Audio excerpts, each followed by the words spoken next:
그러면 사사기 10장 1절부터 18절까지입니다. 지난 2년 사이에 포틀랜드 주택시장에 많은 변화가 있었다는 기사를 보았습니다. 집값이 많이 올랐다고 합니다. 우리가 포틀랜드에서 집을 산다고 한다면 아마도 35만 불에서 50만 불 정도는 필요할 것 같습니다. 물론 다운 페이먼트가 있긴 하지만 상당히 큰 돈을 결론적으로는 지불을 해야 되는 것입니다.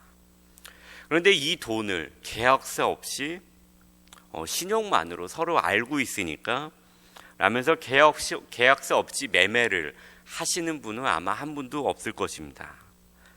이 매매 계약서를 쓰고 나서 한 분은 파는 사람에게, 그리고 한 분은 사는 사람에게 이렇게 매매 계약서를 나눠 가집니다. 그리고 매매 계약서 안에는 여러 가지 조항들이 있습니다. 여러 가지 조항들이 있지만 그래도 가장 중요한 것은 이 매매 당사자의 이름일 것입니다. 사는 사람과 파는 사람의 이름이 기본적으로 매매 계약서의 가장 중요한 것이기에 이 부분을 누구라도 유심히 살펴볼 것입니다. 오늘 본문은 사사 입다의 이야기가 이제 시작되고 있습니다. 근데 오늘 본문에서 우리가 생각해야 되는 것은 언약에 충실하다라는 것입니다. 오늘 본문은 이스라엘 자손이 다시 여호와의 목전에 악을 행하여 여러 이방신들을 섬기고 여호와를 버리고 그를 섬기지 아니함으로 하나님께서 이스라엘에 진노하사 블레셋과 암몬 자손의 손에 그들을 팔았다라고 기술하고 있습니다. 이 부분을 우리가 잘 보지 않으면은 신약의 하나님은 사랑의 하나님, 구약의 하나님은 무서운 하나님으로 비추어질 수 있는 부분입니다. 그리고 우리 역시 또는 나 역시 무언가 잘못을 하면은 하나님께서 오늘 본문처럼 이렇게 벌을 내리시는 것은 아닌가, 이렇게 어렵게 하는 것은 아닌가, 또는 지금의 어려움이 혹시 하나님께서 내게 벌 주시는 것은 아닌가라고 우리가 속단을 할 수가 있습니다. 제가 처음에 매매 계약서를 말씀드렸는데요. 매매 계약은 쌍방이 서로 계약을 맺는 것입니다. 구약의 관점으로 말한다면 서로 쌍방이 언약을 맺는 것입니다. 하나님과 이스라엘은 언약을 맺었습니다. 하나님께서 이스라엘에게 강압적으로 나를 신으로 섬겨라 하고 언약을 맺으신 것이 아니고 애굽의 압제에서 구원하시고 구원하시면서 그 가정 가운데 참 신은 누구신가를 보여주셨고 이제 그들이 살아갈 땅을 허락하시고 언약을 맺으셨습니다. 그리고 그 언약을 맺기 이전에 언약에 충실하였을 때 받는 복과 언약에 충실하지 않았을 때 받는 저주에 대해서 말씀을 하시고 언약을 맺었습니다. 많은 성경학자들 그리고 고고학자들은 이 출애굽기와 신명기에 나와 있는 이스라엘과 하나님 이 군주로서 언약을 맺는 장면은 당시에 강한 나라가 약한 나라와 죽음과 신화의 나라로 언약을 맺는 것과 거의 유사하다고 이야기합니다. 즉 그 당시에 세상에서 맺어지던 언약의 방식과 비슷하게 하나님은 그들과 언약을 맺으셨습니다. 이것은 언약을 맺는 이스라엘 역시 자신이 지금 맺으려고 하는 언약이 무엇을 의미하는지 정확하게 알고 있었다는 것을 의미합니다. 왜냐하면 그 언약의 방식이 자신들의 삶에서 늘 경험하고 존재하던 그 방식이었기 때문입니다. 우리가 사사기서를 보면서 반복되는 구절이 여호와 앞에서 악을 행하여 다른 신을 이스라엘이 섬겼다라는 것입니다. 출애굽기, 레위기, 신명기에 보면은 많은 언약의 조항들이 있습니다. 그러나 사사기서에서 다루는 이스라엘이 언약에 불충실하였다라는 것은 다른 신을 섬겼다라는 것에 초점이 맞추어져서 사용되고 있습니다. 왜 그럴까요? 그 수많은 조항들이 있지만 그 어떤 것도 언급되지 않고 다른 신을 섬겼다라는 것에 초점이 맞추어져 있습니다. 만약에 여기에 있는 우리가 매매 계약서를 A라는 사람과 체결하고 집을 구입하였습니다. 그 사람이 현금을 주고, 물론 이런 일이 거의 일어나지 않지만 현금을 주고 계약을 하면은 내가 5만 불을 디스카운트 해주겠다라고 해서 이 엄청난 액수를 현금으로 계약을 하였습니다. 그런데 어느 날 FBI 수사관이 우리 집에 와서 그동안 무슨 일이 있었는지를 자세하게 설명을 해줍니다. 기가 막혔습니다.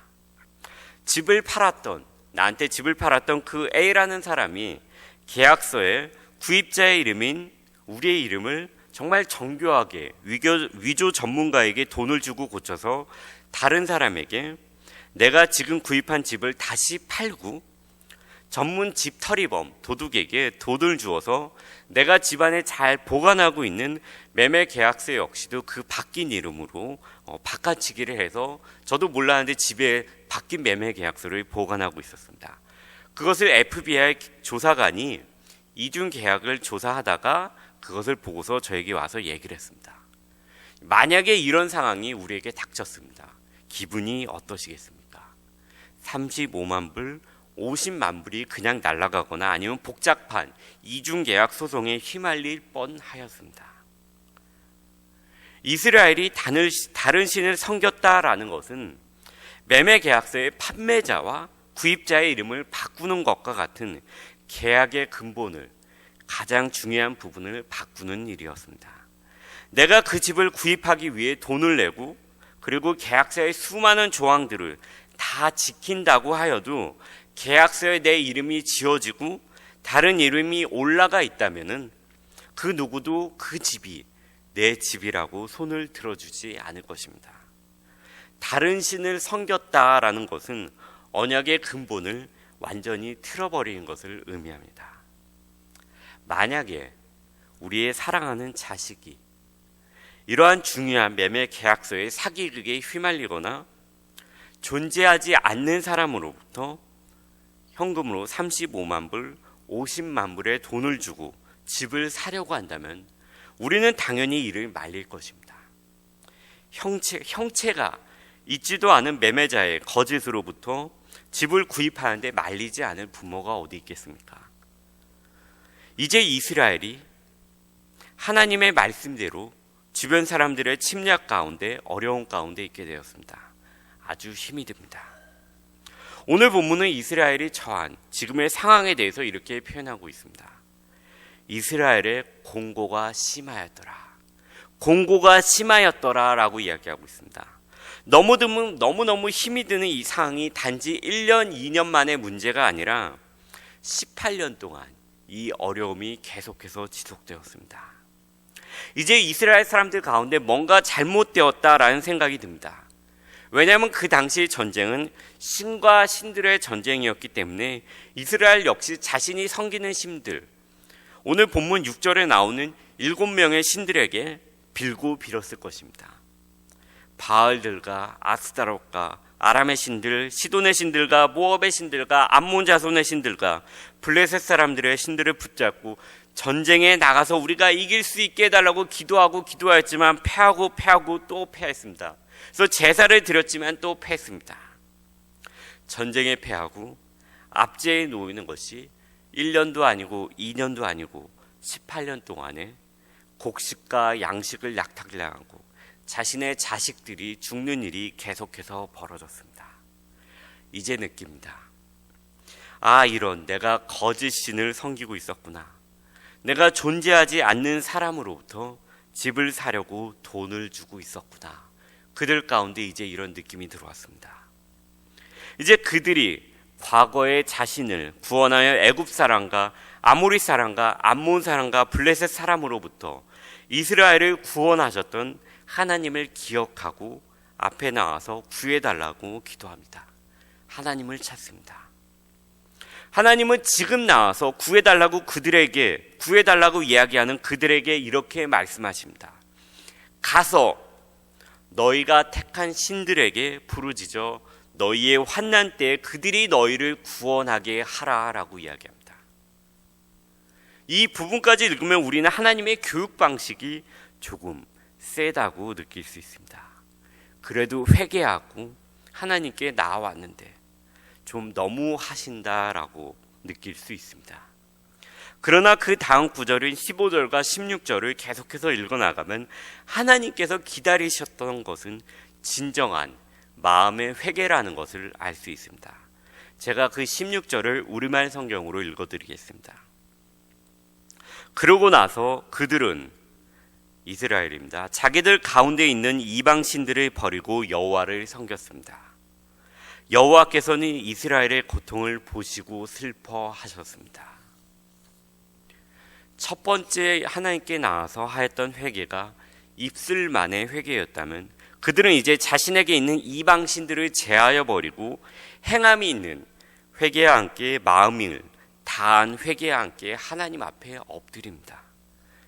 사지 말라고, 돈을 주지 말라고 부모가 그렇게 말리고 말을 하였어도 듣지 않고 사기꾼에게 그동안 모은 모든 돈을 현찰로 주고 존재하지도 않는 집을 사고 존재하지도 않는 매매자에게 집을 사서 속아서 돈을 날리고 마음에 깊은 상처를 입은 우리 자신, 우리 자식, 그리고 이스라엘을 보시면서 하나님은 슬퍼하시면서 이제 다시 그들을 일으키십니다. 우리의 삶에서 우리는 이렇게 매매계약서의 이름과 같은 근본을 바꾸는 매매계약과 같은 큰 실수를 체결할 때도 있습니다. 그리고 체결하려고 지금 마음 중인 때도 있습니다. 그러나 나의 진정한 회개 앞에 이방신들을 제하여 버리고 언약에 충실한 회개가 있을 때 지워버린 계약서의 이름을 내가 다시 바로 적을 때 하나님은 슬퍼하시며 손을 뻗어서 다시 일으켜 주십니다.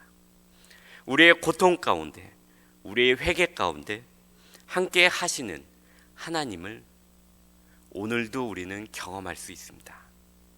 왜냐하면 이분이 우리를 구원하시고 우리가 섬기는 바로 그 하나님이기 때문입니다. 이 하나님을 오늘 우리의 삶에서 경험할 수 있는 저와 우리 모두가 되었으면 좋겠습니다.